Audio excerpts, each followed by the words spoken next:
Now we'll write a program to explain user defined conversion. For this I'll define one class user defined convert.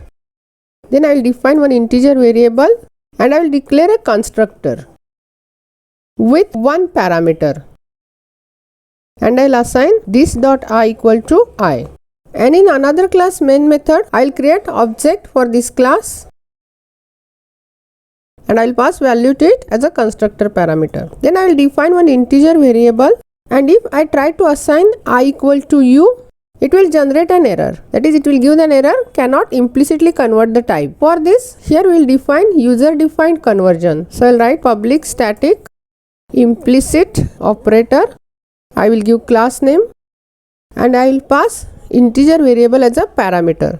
And here I will create object for this class user defined converter u1 equal to new user defined converter with parameter I, and I will return u1. Then I will use explicit operator. So public static explicit operator. Here I will give the type in which we want to convert this. So int, and I will pass our class name as a data type and a variable r. Then I will define one integer variable I1 and I will assign r dot I to it, and I will return I1. And here in this class I will explicitly convert this to int u. The error is removed, and then I will print value of I as console.writeLine int value, and I will give I.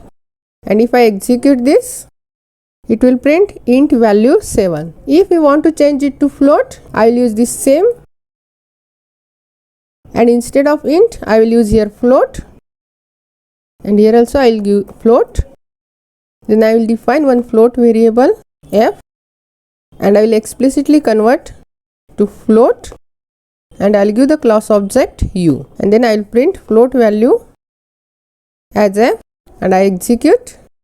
It will print int value as 7, float value as 7.